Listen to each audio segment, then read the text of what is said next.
जी अस्सलाम वालेकुम दोस्तों, मोहम्मद फैसल नई वीडियो के साथ अपने चैनल हरकत में है बरकत में आपकी खिदमत में हाजिर है और मेरे साथ मोहम्मद ताहिर खान। अस्सलामु अलैकुम वरहमतुल्लाह। क्या हाल चाल है सबके। मैं अपने चैनल हाइलाइट्स ऑफ लाइफ के साथ हाजिर हूँ। फैसल साहब टॉपिक लेके हाजिर हूँ। हाँ जी, टॉपिक भाई ऐसा है कि मैं अपने ग्रेजुएशन में जब पढ़ रहा था तो उस टाइम एक सब्जेक्ट होता है ऑपरेटिंग सिस्टम। उस सब्जेक्ट के हम्म। अंदर एक टर्मिनोलॉजी थी पीसीबी, प्रोसेस कंट्रोल ब्लॉक। ठीक है। और फिर मैंने आगे एक और सब्जेक्ट पढ़ा, वो बेसिक इलेक्ट्रॉनिक्स था। उसमें पीसीबी हम्म। का मतलब था प्रिंटेड सर्किट बोर्ड। और उसी अच्छा। जमाने में हम जो सबसे ज्यादा मशहूर एब्रीविएशन था वो था पीसीबी, पाकिस्तान क्रिकेट बोर्ड। लेकिन ओहो, क्या ये तजवीहात लाए हैं आप। मैं इस नतीजे पे पहुंचा हूं कि पिछले कोई बल्कि अब तो तकरीबन कोई 2 दहाइयां हो गई हैं और पिछले कोई 1.5 2 साल से जो हम देख रहे हैं, पीसीबी का एक नया एब्रीविएशन निकालना चाहिए। क्या। और वो मेरे ख्याल में मैं सजेस्ट करता हूँ, अपने व्यूअर्स को भी कहूंगा कि हमें कमेंट्स में बताएं अगर कोई उनके पास बेहतर ऑप्शन हो। मेरे ख्याल में इसका नाम तब्दील करके कर देना चाहिए Pakistan circus board. Oh my God. तो क्योंकि इसमें शेर हाथी लोमड़ियां कौन कौन। हाँ, क्योंकि सारे जो है ज्यादातर इसमें क्रिकेट बोर्ड में सफेद हाथी और या काली भेड़ें। तो ये ओहो। सर्कस वाले काम कर रहे हैं ये लोग, यानी कोई डिसीजन मेकिंग कोई नहीं। अच्छा, हम लोग पहले जो है वो हम खुद तनकीद करते थे कि भाई ये नजम सेठी वगैरह जो लोग बैठे हैं, ये सहाफियों का क्या काम है क्रिकेट चलाना ये वो।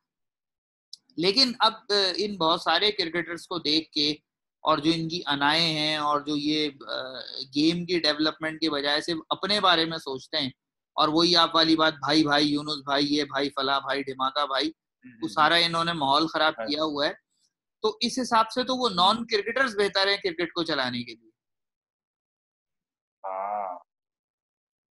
मैं शुरू में आपसे सिर्फ जो है वो अभी बात करूंगा डोमेस्टिक स्ट्रक्चर पर, आपने बात करनी है। लेकिन उससे पहले मैं जरा बात करूंगा दो जो ट्वीट्स याहिया हुसैनी साहब ने की हैं, मैं जरा उनके ऊपर बात करूंगा। दोबारा मैं उनका नाम नहीं लूंगा क्योंकि दोनों ही नाम, एक पैगंबर का नाम है और एक आले रसूल सल्लल्लाहु अलैहि वसल्लम का नाम है, लिहाजा दोबारा मैं इन साहब का नाम नहीं लूंगा, बस मैं इनको सहाफ़ी कहूंगा। ठीक है, क्योंकि फिर जाहिर सी हम्म। बात है मैंने अभी उनकी कुछ इज्जत अफजाई करनी है, तो इसलिए मैं ये दोनों नाम इस्तेमाल हम्म। नहीं करूंगा दोबारा। तो वो बिल्कुल सहाफी सही। साहब ने दो ट्वीट्स की हैं। एक ट्वीट काफी हद तक रेलेवेंट है, ठीक ट्वीट है, जिसमें उन्होंने कहा कि भाई जो हम डोमेस्टिक टूर्नामेंट के लिए T20 के लिए जो फर्स्ट 11 और सेकंड 11 बनाई गई हैं, तो फर्स्ट हम्म। 11 में उन्होंने कई टीमों के अंदर ये निशानदेही की है कि उन प्लेयर्स को रखा गया है जिनके बारे में तकरीबन ये डिसाइडेड है, अनरिटन रूल है कि ये दोबारा इंटरनेशनल टीम में नहीं खेलेंगे T20। और मैंने वो लिस्ट सही देखी, वो सही। लिस्ट देखेंगे, उसको शेयर करेंगे, पॉइंट आउट करेंगे, वाकई कई प्लेयर हैं उसके अंदर ऐसे जिनको फर्स्ट 11 में नहीं होना चाहिए, सेकंड 11 में होना चाहिए। अच्छा, फिर सही। दूसरी जो उन्होंने ट्वीट की उस पर हम पहले बात कर लेते हैं। उन्होंने कहा कि भाई पिछले साल सरफराज ने सिंध कप में जो सिंध की टीम की कप्तानी छोड़ी नेशनल T20 में, फिर उसके बाद उन्होंने अभी इंग्लैंड में तीसरा T20 खेलने से इनकार कर दिया और अब आपने फिर उनको सिंध का कैप्टन बना दिया। इनके बजाय, इनकी जगह अगर उमर अकमल या अहमद शहजाद होते तो उनके खिलाफ डिसिप्लिनरी कार्रवाई होती। तो ये दोहरा मयार नहीं है? मैं जरा, आप मुझे 2 मिनट दें तो मैं जरा इन पे उन सीनियर सहाफ़ी से जो है जरा उनको जवाब देना चाहता हूँ इस हवाले से। वैसे तो उनकी ट्वीट पे मैंने जवाब दे दिया था कि सबसे पहले तो सहाफ़ी साहब, आपका ताल्लुक जिस इदारे से है हमें पता है, उस इदारे की क्रेडिबिलिटी क्या है। वो इदारा सहाफत के अंदर जर्द सहाफत का बानी और अलम्बरदार है। लिहाजा उस इदारे का हिसाब किताब ये है कि रोजाना उनको, रोजाना की बुनियाद पर, वो जो एक बड़ा मशहूर वो जुमला है, मैनू नोट वखा मेरा मूड बने, उस बुनियाद पे, रोजाना की बुनियाद पे आपका इदारा अपने सियासी अबू अबू तब्दील करता रहता है। ठीक है जी। तो आप तो बिल्कुल। क्रेडिबिलिटी या स्टैंडर्ड या दोहरे मेयार की बात ही ना करें। फिर आ जाए ट्वीट के ऊपर। अब ट्वीट की जब आप बात करते हैं तो उसमें आपने जिनको कंपेयर किया है, यानी आप एक तरफ कंपेयर कर रहे हैं मुबैना मैच फिक्सर को, मैं मैच फिक्सर नहीं कह रहा, मुबैना मैच फिक्सर को, क्योंकि ताल्लुकात तो साबित हुए उसके, जिसकी बुनियाद पर सजा भी दी गई। मुबैना मैच फिक्सर को आप कंपेयर कर रहे हैं उस प्लेयर के साथ जो चैंपियन कैप्टन है और जिसके बारे में ICC anti corruption unit, Paul Condon और जो दूसरे लोग हैं वो कहते हैं कि ये इंटरनेशनल क्रिकेट में वो क्रेडिबल क्रिकेटर है जो जैसे ही इसको कोई अप्रोच करता है ये पहली फुर्सत में हमें इन्फॉर्म करता है। और जितनी देर ये बंदा टीम का कैप्टन रहा है इसके दौर में जिन जिन प्लेयर्स को, क्योंकि क्या इन लोगों को अप्रोच नहीं हुई होगी, नंबर 1 T20 टीम थी, 2 साल नंबर 1 T20 टीम रही है, जिस जिस प्लेयर को अप्रोच हुई इस शख्स ने सबसे पहले हमें इन्फॉर्म किया कि हमारे फला प्लेयर को जो है वो फला फला जगह पर अप्रोच की गई। तो उस बंदे की क्रेडिबिलिटी जो है, जो उस बंदे की अचीवमेंट है, चैंपियन कैप्टन है, आप उसको कैसे एक मुबैना मैच फिक्सर के साथ कंपेयर करते हैं? एक बात। दूसरी बात, फिर अगर आप अहमद शहजाद के साथ कंपेयर करते हैं, I also feel very sorry for Ahmad Shahzad, क्योंकि अहमद शहजाद बड़ा टैलेंटेड बैट्समैन था हमारे उसके अंदर सेटअप में, लेकिन फिर वही बात है, बहुत से लोग होते हैं वो अपने पैरों पे खुद कुल्हाड़ी मार लेते हैं। तो अहमद शहजाद साहब ने भी वही काम किया अपने साथ, कि वो एक गाना हुआ करता था बड़ा मशहूर, जो वो था सानू भी ले चल नालवे बाऊ सोनी गड्डी आ लिया। तो अहमद शहजाद ने वो गाना गाया और एक अब उस दौर के मशहूर क्रिकेटर थे जो बूम बूम के नाम से मशहूर हैं, और उनसे शायद उन्होंने इजाजत मांगी। अब ये तो मुझे नहीं मालूम कि ये गाना जब उन्होंने गाया, इजाजत मांगी, तो आगे से उनको इजाजत मिली या नहीं मिली, लेकिन उन्होंने अगले जुमले पर अमल किया। वो अगला जुमला ये था, मार के बह गई छाल वे बाऊ सोनी गड्डी आ लिया। तो वो उनकी गाड़ी में जबरदस्ती सवार हो गए, और उन साहब ने क्या किया, अपने दौर के जो सुपरस्टार थे उन्होंने अगले स्टॉप पे कोई किलोमीटर आगे जाके उनको कहा कि भाई आपने लेफ्ट जाना है, मैंने राइट जा रहा है, आप यहाँ उतर जाए। तो उसका नतीजा ये हुआ, वो साहब तो राइट पे निकल गए और अभी तक वो अपने ट्रैक पे चढ़े हुए, इनको डी ट्रैक कर गए और इनका कैरियर तकरीबन खत्म हो। तो भाई कोई कंपैरिजन नहीं, कोई कंपैरिजन नहीं है एक चैंपियन कैप्टन का एक ऐसे लोगों के साथ जो इंतहाई इररिस्पॉन्सिबल, जो अपने गेम के साथ सिंसियर नहीं है, जो अपने कैरियर के साथ सिंसियर नहीं है।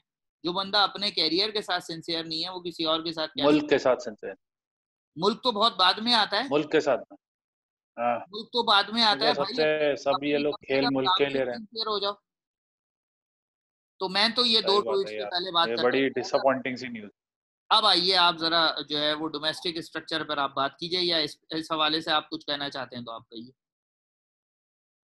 नहीं, मुझे तो सरफराज के तो आपको पता ही, फेवर्स मेरे हमेशा साथ हैं, मेरे हमेशा उस प्लेयर्स के साथ हैं जो या तो टीम के लिए परफॉर्म किया हो, या फिर किसी ऐसे मौके पे जब मुश्किल हालात हों तो उस वक्त वो स्टैंड अप किया हो उसने। और जैसे आपने कहा कि उसने हर अप्रोच जो है वो रिपोर्ट भी की है, तो इसका मतलब ये है ना कि भाई वो किसी किस्म के ब्लैक मार्केट में जाना नहीं चाहता। वरना करने वाले तो अब अकरम रजा और अताउर रहमान का क्या कैरियर था, और उनके ऊपर भी फिक्सिंग का वो आया, और बल्कि मेरे ख्याल से जस्टिस कई उम्र रिपोर्ट में तो अताउर रहमान तो आइडेंटिफाई भी हुए थे। तो ऐसे लोग जिनका कोई कैरियर नहीं था, जिन्होंने टीम को कोई ऐसा खास मौका नहीं दिया जीतने का, जितवाने का, उन लोगों को अप्रोचेज आती हैं तो चैंपियन को तो आना बनती हैं। ये तो एक इस अब तो इस खेल का ये हिस्सा है, जो क्रिकेट है उसके खेल का हिस्सा बन गया है एक तरह से। फिक्सिंग होगी तो क्रिकेट हो रही होगी, क्रिकेट हो रही होगी तो फिक्सिंग हो रही होगी, ये दोनों बात एक दूसरे के बराबर। मैं मुझे कुछ ऐड नहीं करना, क्योंकि याहिया हुसैनी आपने नाम लेने से तो वैसे वो कर लिया था, लेकिन ये भी कोई आपकी क्रेडिबिलिटी क्या है यार? आप खुद ही अपने मुंह से एक इंटरव्यू में बता रहे थे कि मैं जिस वर्ल्ड कप में गया हूँ वहाँ कंट्रोवर्सी हुई है, चाहे वो 2007 हो, चाहे वो 2011 हो, चाहे 2015 हो, तीनों में मैं गया था और तीनों में कंट्रोवर्सी हुई और बड़े बड़े केस।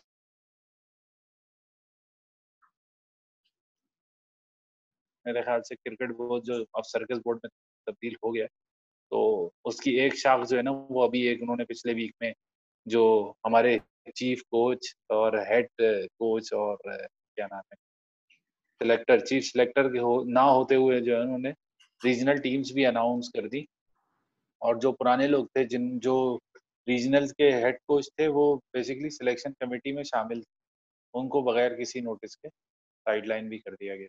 तो ये भी एक तरह की कंट्रोवर्सी है, क्योंकि आपको अगर पूरा मलबा डालना है इंग्लैंड के टूर का, क्योंकि इंग्लैंड के टूर में तो नाकामी हुई है, आप कितने भी उसके कपड़े बदल के उसको पेश करते हैं, आप उसके रूप तब्दील करते हैं, लेकिन इंग्लैंड का दौरा नाकाम था। तो अगर आप समराइज करें तो आप इस तरह से कर सकते हैं हम, कि अगर इंग्लैंड के दौरे की वजह है हारने की, तो वो सारे सिलेक्टर्स हैं, उन्होंने टीम जो मिल बांट के उन्होंने रीजन से टीम अनाउंस करवाई थी मिसबा से। मिसबा तो एज अ सिलेक्टर बस अनाउंस करने वाले हैं ना, उनको तो टीम दी जाएगी कि भाई ये है। वो फिर अपनी कुछ एडिशन वगैरह करके उन्होंने टीम अनाउंस कर दी। तो बेसिकली तो वो उन्होंने जो ब्लेम पीछे के 4 या 5 लोग थे उनको तो साइड लाइन पहले ही कर दिया। और मिसबा आए तो मिसबा प्रेस कॉन्फ्रेंस में कह रहे हैं कि मुझे तो मालूम ही नहीं है जो शाहिद असलम साहब ने इंटरव्यू कब किए, कब उन्होंने, अच्छा उन्होंने भंड मार दिया। जो सिलेक्शन हुई है रीजनल कोचेस की, वो बहुत ही कोई अल्लाह ताला माफ करे थर्ड क्लास हुई है।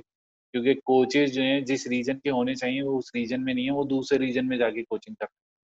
बासित अली जाके दूसरे रीजन में कोचिंग कर रहे हैं, मोहम्मद वसीम दूसरे रीजन में कोचिंग कर रहे हैं। जिसको पता ही नहीं है उस इलाके का, जो गलियों को नहीं जानता, जो महलों को नहीं जानता, वो ग्राउंड्स को नहीं जानता, वो कैसे आकर टीम की फर्स्ट टीम सेकंड टीम कैसे अनाउंस करेगा। अब बिल्कुल। फर्ज कर, अब उसकी एग्जाम्पल इस तरह से है कि बलूचिस्तान के कोच फैसल इकबाल हैं, वो कराची को बिलोंग करते हैं। सेंट्रल पंजाब के कोच शाहिद अनवर हैं, वो वहाँ से आए हैं, खैबर पख्तूनख्वा से। खैबर पख्तूनख्वा के कोच जो है अब्दुल रज़ाक। नॉर्दर्न के कोच मोहम्मद वसीम है, नॉर्दर्न फेडरल एरियाज में आता है। रावलपिंडी जबकि आना चाहिए था सेंट्रल पंजाब में, वो उन्होंने लिया नहीं है उसमें। सिंध के जो है वो बासित अली हैं, सिंध की बहुत अच्छी चॉइस। हम्म, बासित अली निकाल के देगा इनमें से। हम्म। और सदरन पंजाब के कोच जो है अब्दुल रहमान साहब। असल में तो ये ये है बेसिकली। इन्होंने, मेरा ख्याल है, जो जी। कोचेज रखे हैं वो तो चलो ठीक है, ये वो लोग हैं जो ग्राउंड लेवल पे काम करते हैं, लेकिन ये जो आपने बात की ना कि उस रीजन को वो नहीं जानते, ये उनको ड्रॉबैक जाएगा। हाँ, है बहुत बड़ा ड्रॉप। आप लोग वही अभी ये एक और भंड मारने जा रहे हैं, अभी आप तैयार हो जाएं। सिर्फ अभी नेशनल टीम का भंड नहीं लग रहा है अभी, और डोमेस्टिक का भंड नहीं, अभी अंडर 19 के भी ट्रायल होंगे। ओपन ट्रायल कर दिए उन्होंने, 6-7 गेंदें खेलो और शो कर दो कि मैं अच्छा हूँ या बुरा हूँ। अच्छा। अच्छा, एक चीज हाँ जी, अंडर।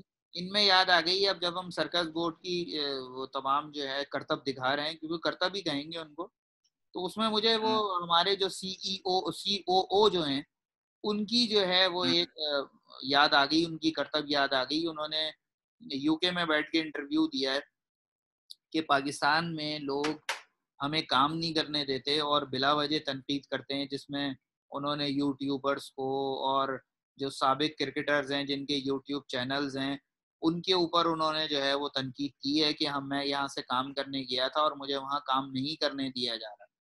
तो मुझे तो ये हालात उनके लग रहे हैं कि उन्होंने जो अपना वो कहते हैं ना प्रोबेशन जो पूरा करना था या ट्रेनिंग पीरियड क्रिकेट बोर्ड में किसी में करना था वो कर लिया है। एक टूर उन्होंने पाकिस्तान का लगवा दिया इंग्लैंड में, वहां उनकी बल्ले बल्ले हो गई। इंग्लैंड ने खूब पैसा कमा लिया पाकिस्तान की सीरीज से, जो भी उन्होंने हिसाब किताब लगाए होंगे। तो अब मेरा ख्याल है उनकी सोच ये है कि और अगर ज्यादा ही वो हुआ तो वो रिजाइन करेंगे, अपना वो जो एक सूटकेस लाए थे वो समेत वापस इंग्लैंड पहुंचेंगे। तो पहले वो लेस्टर शायर में मुलाजिम थे, अब वो ईसीबी में मुलाजमत करेंगे।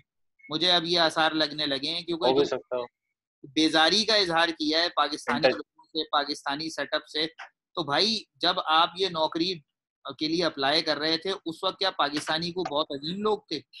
उस वक्त कोई ये सेटअप बहुत अजीम था जो आपको पता नहीं था कि यहाँ पर आप एक भंड मारेंगे और आप पर जो है वो तनकीद के तीर बरसना शुरू हो जाएंगे? उस वक्त आपको सब अच्छा अच्छा लग रहा था, क्योंकि एक लंबी चौड़ी तगड़ी तनख्वाह, टैक्स उसके मुकाबले में कुछ भी नहीं, अयाशी अलग। पीसीबी के चेयरमैन का मतलब है चौथा बड़ा ओहदा पाकिस्तान में, वजीर आजम, आर्मी चीफ और सदर के बाद।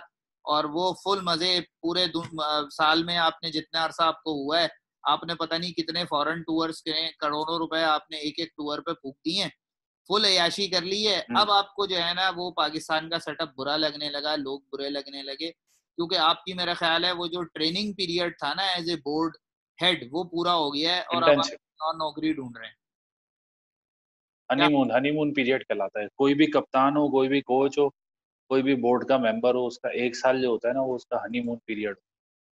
वो आप देख सकते हैं। अब वो चाहे बहुत बड़ा कप्तान भी होगा, 1 साल के बाद हारना शुरू हो जाएगा और फिर वहां से उसकी स्क्रूटनी वगैरह शुरू होगी।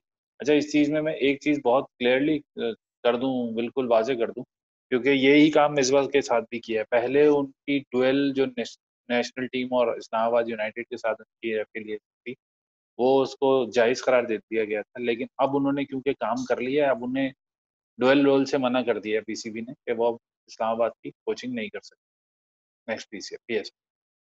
तो इसका मतलब ये हुआ ना कि आप बस इस्तेमाल कर रहे हैं मोरे, बेसिकली जो ऊपर लोग बैठे हैं ना, वो सिर्फ मोरे इस्तेमाल कर रहे हैं कि फोन कर दूं मैं तो मेरा बंदा जो है वो मेरे इलाके का वो टीम में आ जाए।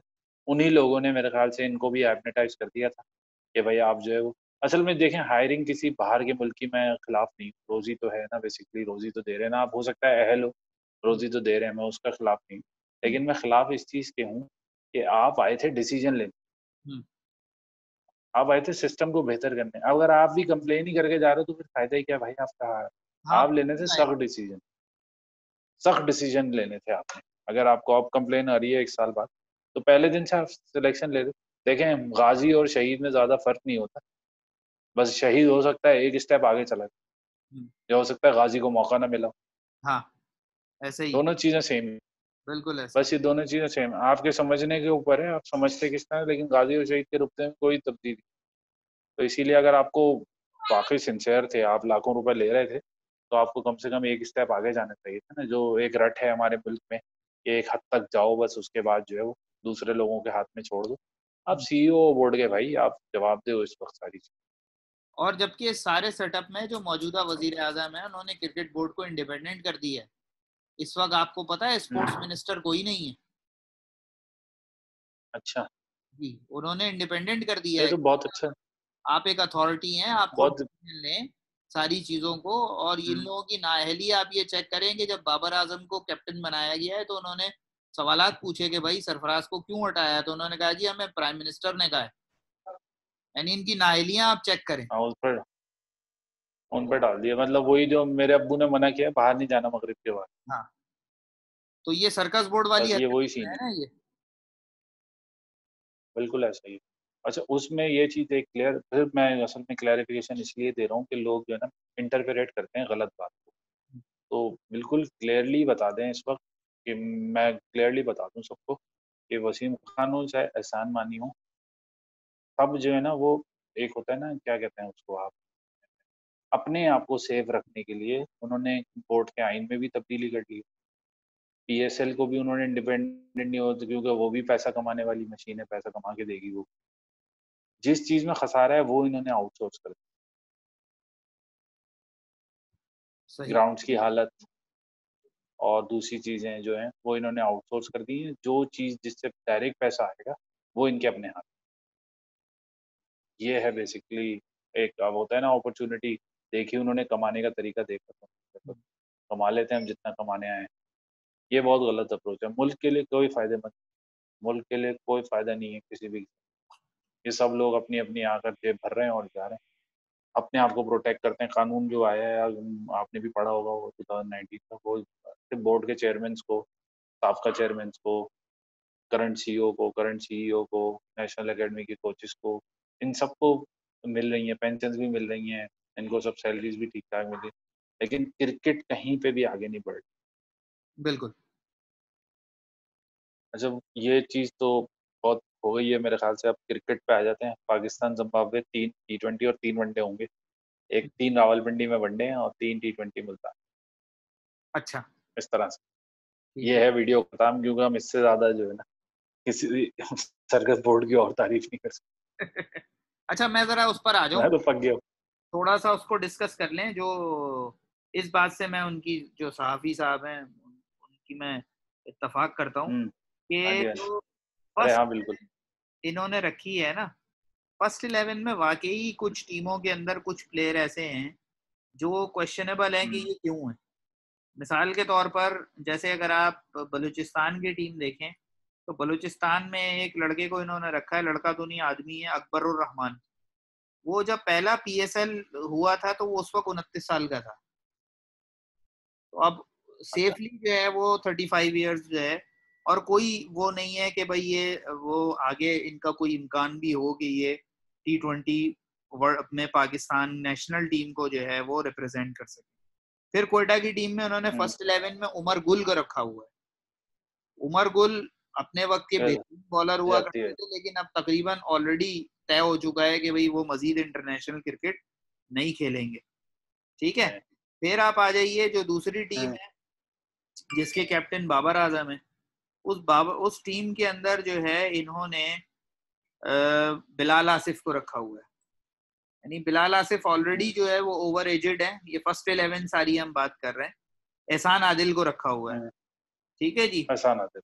हाँ, उसके अलावा इन्होंने कामरान अकमल को रखा हुआ है। यानी आप 38 साल कीपर आपने रखा हुआ है। भाई कामरान अकमल को अगर आपने अभी भी कहीं यूटिलाइज करना है तो ज्यादा से ज्यादा आप ये कहें कि वो इसी बुनियाद पर शोर हो रहा होता है ना कि जी वो बैटिंग बहुत अच्छी करता है। हालांकि स्टैटिस्टिक्स अदरवाइज बताते हैं, लेकिन अगर आप कहते हैं कि ठीक है भाई कामरान अकमल को रखना जरूरी है, लाजमी आप कह लें कि कंपलसरी लगेज है, तो एज ए बैट्समैन खिलाएं उसको। ठीक है, फिर आप आ जाइए वो टीम जिसके कैप्टन जो है वो the great the legend sir Rizwan है। तो उस टीम के अंदर इन्होंने ये टीम में जो कुछ बेहतर लग रही है, लेकिन इसमें भी फिर वही बात है कि शोएब मलिक इस टीम में मौजूद है। ठीक है जी, उसके बाद आप आ जाएं वो टीम जिसके कैप्टन इमाद वसीम है। उस टीम के अंदर इन्होंने सुहेल तनवीर को रखा हुआ है, उमर अमीन को रखा हुआ है। ठीक है जी, इनके भी तकरीबन चांसेस खत्म हो चुके हैं इंटरनेशनल क्रिकेट T20 खेलने के। फिर आप आ जाएं जो सिंध की टीम है जिसके कप्तान सरफराज हैं, उसमें इन्होंने रखा हुआ है खुर्रम मंजूर को रखा हुआ है, जिनके तकरीबन T20 खेलने के चांसेस, हालांकि वो अच्छा बैट्समैन है लेकिन ऑलरेडी उनके बारे में डिसाइड हो चुका है कि वो T20 क्या, वो तो पाकिस्तानी टीम में भी किसी फॉर्मेट में सेलेक्ट नहीं हो रहे। ठीक है, बाकी इस टीम के अंदर जो है वो आपके पास असद शफीक मौजूद है। ठीक है जी, जिनसे अब जो उनका फॉर्मेट है टेस्ट, उसमें रन नहीं हो रहा है वो T20 टीम में फर्स्ट 11 में। फिर आप आ जाएं जिस टीम की कैप्टन शान मसूद हैं, उस टीम के अंदर इन्होंने बिलावल भट्टी को रखा हुआ है, जो तकरीबन अब जिसे कहना चाहिए उनका कैरियर एंड हो चुका है। कोई उसमें गुंजाइश नहीं है कि वो किसी भी किस्म का जो है कोई इंटरनेशनली अब वो कहीं पर रिप्रेजेंट कर सके। तो ये चंद अच्छी जो है वो ऐसी चीजें हैं जो पॉइंट आउट की गई हैं कि फर्स्ट 11 में इन लोगों को रखा गया है। मोहम्मद इरफान भी इसी टीम में। अब फर्स्ट 11 में रखने का मतलब ये है कि लॉजिकली तो ये बनता है कि भाई ये वो प्लेयर हैं जो किसी भी वक्त पाकिस्तान टीम को जरूरत होगी तो हम इनमें से सप्लाई करेंगे, जबकि ऐसा नहीं होना चाहिए। अगर आपने ठीक है इनको खिलाना है डोमेस्टिक में, आप एक तरह रोजी रोटी लगी हुई है, ठीक है, सेकंड 11 में डाल दें। सेकंड 11 में जो टैलेंटेड लड़के हैं, मिसाल के तौर पर जो सेकंड 11 में अगर हम आ जाएं तो जो टैलेंटेड लड़के इन्होंने रखे हैं सेकंड 11 में, उनमें से आप इधर ले आए। जैसे समीन गुल है, नबी गुल है, ये अच्छे बॉलर हैं, इन्होंने PSL में भी परफॉर्म किया है। इन लड़कों को उधर डाल दें आप उन टीमों के अंदर। फिर इसी तरह जो है वो आपके पास और जो लड़के हैं जो आपके पास A टीम वगैरह में परफॉर्म कर चुके हैं, उनमें काफी लड़के हैं जिनको आप कर सकते हैं। तो ये पाकिस्तान क्रिकेट बोर्ड की बात कर रहे हैं आप या किसी और न्यूजीलैंड क्रिकेट बोर्ड की बात? यार मेरा ख्याल है हम सर्कस बोर्ड की उन लोगों को तो उन लोगों ने बेसिकली ना पैरामीटर कुछ और बनाए हैं यार। मैं अभी अंडर 19 का मैंने तस्करा क्यों किया था, मैंने इसीलिए किया था ना। आपकी नेक्स्ट जनरेशन क्या है? अंडर 19 ही है ना आपकी नेक्स्ट जनरेशन। जो क्रिकेट अगले 10-12 साल खेलेगी वो अंडर 19 ही खेलेगी। कोई 40 साल का तो आप दोबारा, क्योंकि एज पैरामीटर अपनी जगह, परफॉर्मेंसेज और मतलब आप अपने आप को टेक केयर नहीं कर सकते उस तरह से। हमारे यहाँ तो वैसे भी रिवाज नहीं है बॉडी को बिल्ड रखने का, वरना 40s में तो दूसरे मुल्कों में तो मूवी स्टार होते हैं 40s, और वो वाकई वाकई लग रहा होता है कि एक्शन हीरो है या एक पर्टिकुलर उसने अपनी फिजिक रखी हुई होती है। यहाँ कहाँ है इतना कॉन्सेप्ट। हाँ, ये उसको वो कर सकते हैं, मतलब वही पॉलिटिसाइज किया हुआ है, इस सिलेक्शन को भी पॉलिटिसाइज ही किया हुआ है। मुझे तो यही लग रहा है कि कहीं पे मेरा मतलब दोस्त यार खेल रहे हैं मेरे, और किसी नेशनल प्राइड को किसी खाते में नहीं रखते कि यार इतनी इम्पोर्टेंट। ऑब्वियसली आपकी बात बिल्कुल सही कि फर्स्ट टीम को अगर जरूरत पड़ेगी तो रीजन में से कल पहले ही निकाला जाएगा ना, वही फर्स्ट टीम में से निकाला जाएगा ना अगर नेशनल टीम को जरूरत पड़ती है किसी चीज़ की। तो वो तो सोच ही नहीं रहे ना, बस सोच रहे हैं कि किसी तरीके से यार फर्स्ट 11 में होगा तो हो सकता है पे अच्छी मिल रही हो, सब चीज़ें प्रायोरिटी मिल रही हो, थोड़ी लग्जरी ज़्यादा हो, बस इससे ज़्यादा क्या है। चलें दुआ ही कर सकते हैं। हाँ, मोहम्मद इरफान और जिस तरह के नाम लिए हैं आपने, इनमें सब पास्ट एंड पार्सल है, ये सब गुजर चुके हैं, अब इनका कोई रोल नहीं है। हाँ, इनको ये है कि बस एक पाकिस्तानी जो टीम के साथ अलमिया रहता है या प्लेयर्स के साथ, कि किसी भी प्लेयर को अपना फ्यूचर नज़र नहीं आ रहा। जैसे अब एलिस्टर कुक की बात कर लें, बल्कि स्टुअर्ट ब्रॉड तो अभी खेल रहे हैं ना, करंट प्लेयर है वो, तो टेस्ट मैच खेल रहे हैं, एक फॉर्मेट तो एटलीस्ट खेल रहे हैं। एलिस्टर कुक रिटायर हो चुका है, उसने कमेंट्री पैनल ज्वाइन कर लिया स्काई। पता है ना उसको यार मुझे आगे जाके क्या करना, हाँ वहां से निकलेगा वो हाई परफॉर्मेंस सेंटर है, ए साइड है, इंग्लैंड इंग्लैंड की लायंस की टीम। इसके अलावा सिर्फ यही नहीं है, उनका ग्लोबल जो एक प्रोग्राम है जिसमें वो कोचेस को दूसरे मुल्क भेज भेज के ट्रेनिंग लेते हैं, ट्रेनिंग देते हैं उनको, ऑन जॉब ट्रेनिंग रखते हैं ताकि जूनियर लेवल से वो कोचिंग करना शुरू करे, मेंटर बनाते हैं किसी टीम का। यहाँ तो कुछ है ही नहीं, उन्हें पता है, उमर गुल को भी पता है कि मैं क्रिकेट नहीं खेलूंगा तो मुझे कुछ नहीं मिलेगा, मुझे एटलीस्ट फर्स्ट 11 में हूँ तो हो सकता है कुछ पैसा पूछा मिल जाए, मामला बन, ये चल है सीन। यहीं रोकते हैं। हाँ जी बिल्कुल। तो दोस्तों फिर वीडियो पसंद आए तो लाइक कीजिए, शेयर कीजिए, चैनल को सब्सक्राइब कीजिए, बेल आइकॉन को प्रेस कर दीजिए। शुक्रिया। Thank you so much.